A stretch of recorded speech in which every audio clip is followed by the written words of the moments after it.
Yo, Adrian, welcome to another episode of On Screen. My name's Dylan Wright, and I'm here to take you on a journey through film and television. Okay, I'm not going to do that voice the entire time. God knows that's a terrible Rocky impression. But welcome to another episode of On Screen.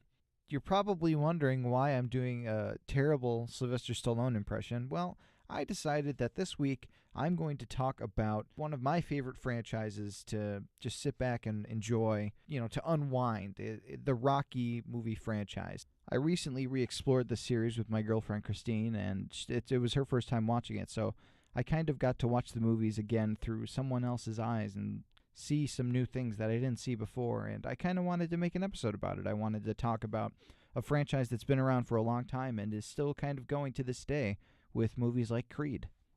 Now, it all started when a young up-and-comer named Sylvester Stallone wrote this script that kind of used boxing as a metaphor for his acting career, how he wasn't really getting any big shots, and he kind of transferred it into a boxing movie.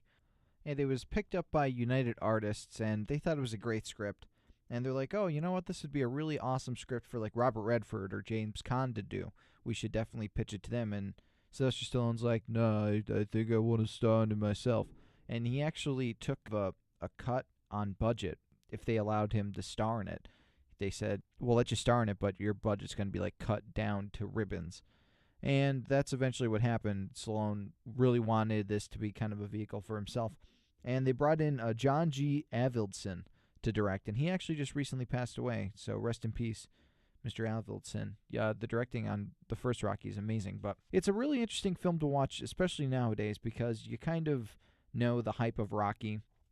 It's one of the most well-known things. Even in Philadelphia, they have the Rocky statue that was originally made for Rocky III that's currently in Philadelphia, and people are always running up the steps of the Museum of Art, trying to recreate that famous scene in the original Rocky where he runs through the streets of Philadelphia to end up at the art museum, and he stands triumphant at the top of the steps, having ran miles and miles to get there. And it's an underdog movie first and foremost, and I appreciate its candor in that and how it kind of portrays Rocky as a character instead of just being a straight-up boxing movie. It's a lot more drama than boxing if you actually look at it. You don't really see too many matches. You see Rocky fighting Spider Rico at the beginning. You see him training through the movie. And then the last part of the movie is him fighting Apollo Creed.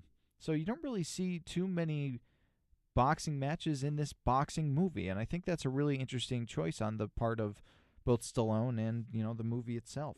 I think it kind of helps you get into the character of Rocky and kind of see his underdog status. He's this street tough that's down on his luck. He's working for like a mafia dude, breaking legs, collecting money.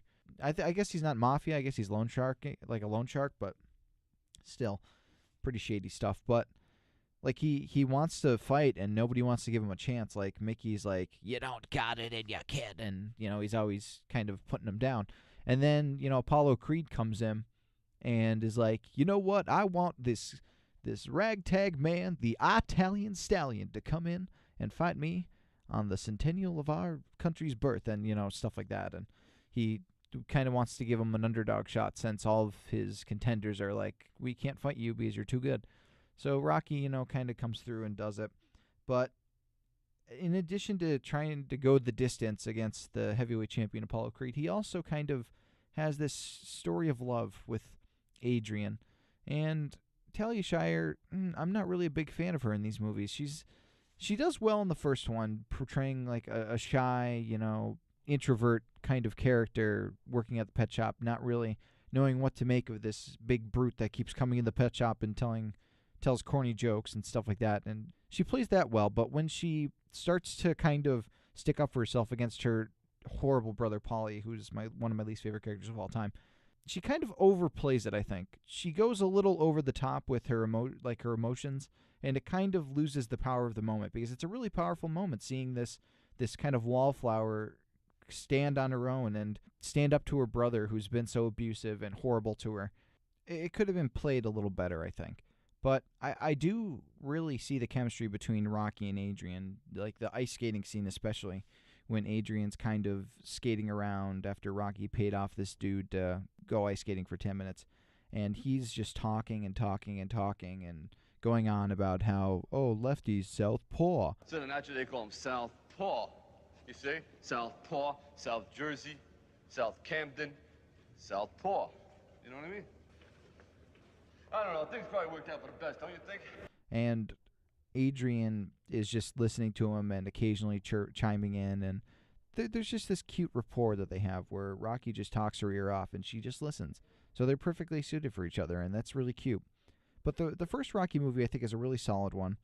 The second Rocky movie, I think, suffers from kind of sequelitis, I guess. It tries to do the first Rocky movie again, but slightly different, and I don't know, there's just some character beats that I don't really agree with, I guess. It's not bad. It's just kind of forgettable, I think, is its main problem.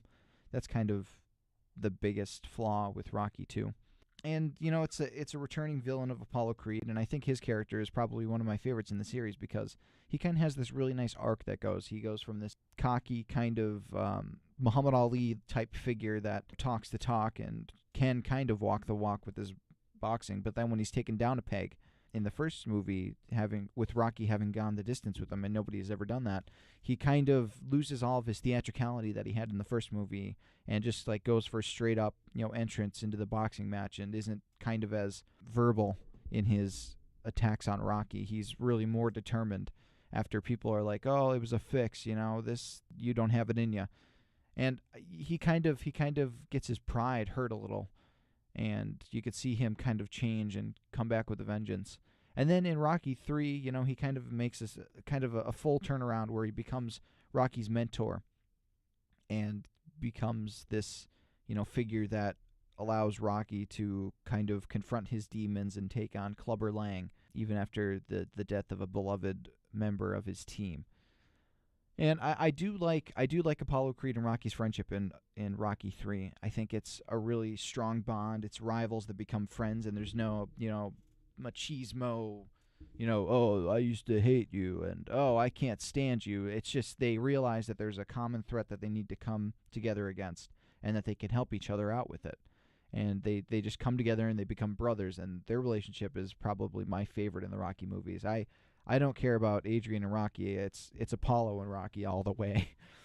And then I think Mr. T kind of suffers from being like angry black man in the movie. Like he's kind of stereotyped in this role, and I don't know.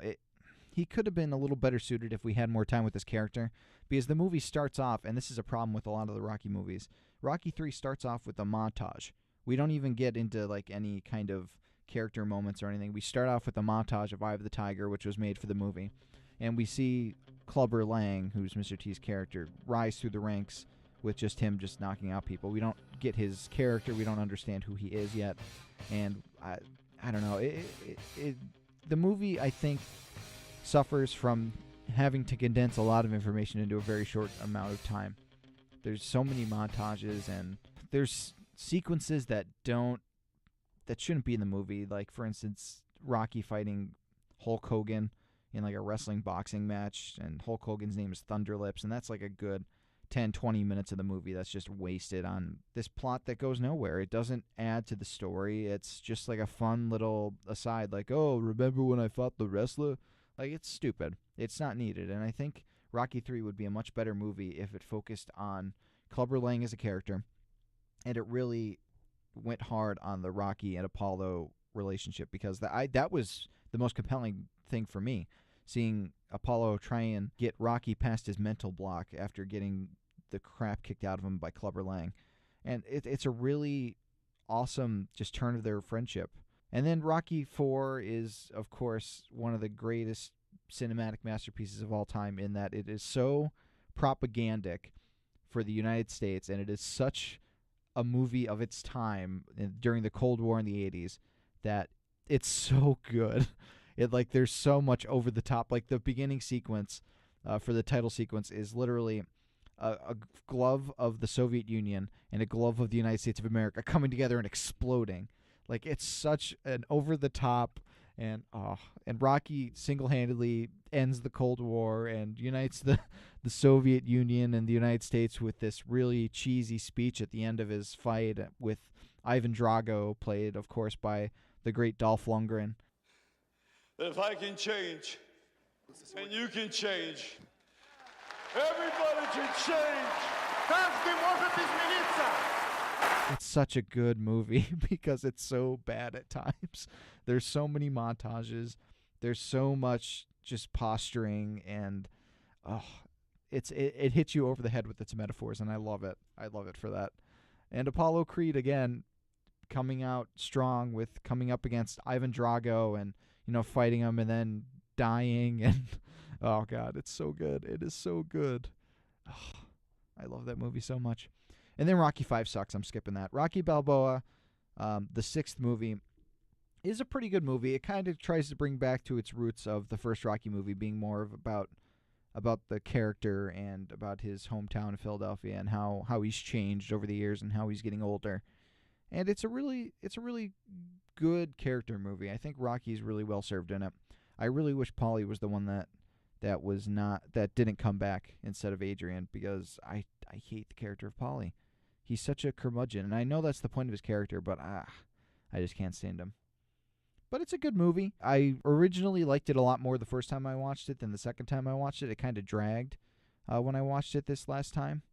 But it's still a solid movie. I think it's still better than Rocky 2, I would say. And then my favorite Rocky movie is actually not even a Rocky movie. It's Creed, starring Michael B. Jordan as the son of Apollo Creed, Adonis Creed. And I honestly really love this movie. I saw it in theaters with my grandpa, and I was blown away by how great it was. I was expecting, okay, it's just going to be another cheesy Rocky movie, but it's actually a really grounded movie. There's this really awesome relationship that Adonis has with his girl that he meets, and she's a musician, and she's slowly losing her hearing. And they just have this wonderful chemistry, and it's really touching, and it's honestly a fun movie to watch. And Rocky comes back. He's training, Adonis Creed, much like Apollo trained him. And it's really great to see Sylvester Stallone kind of show some acting chops. He really does well with the role. And I don't want to spoil anything because that's a newer movie, so I don't really want to spoil it as much as I've spoiled the other ones. But it's a really awesome... There's this one fight scene. I think it's the second fight, where it's basically one shot. And I was on the edge of my seat watching this fight scene. I was like, oh my God, this is so intense. This is really cool. I'm so pumped up for this. And the movie just keeps you hanging on and keeps you invested in the characters. And I'm honestly looking forward to seeing another installment starring Michael B. Jordan and having Rocky come in as the mentor. It was really, really good. And it was a nice kind of continuation of the franchise, but not a straight sequel to a Rocky movie. But overall, the Rocky series is pretty amazing. I honestly think that the characterization in a lot of the movies are underrated. I think most people just look at the Rocky movie and see that, oh, it's a boxing movie, they get the crap kicked out of them and they pummel each other until the movie's over. But you get to see the evolution of some characters that seem one note at first, like Apollo Creed kind of seems like a Muhammad Ali kind of rip-off. But then he kind of gains some depth, and you see, what really drives him, what motivates him, and why he is the way he is.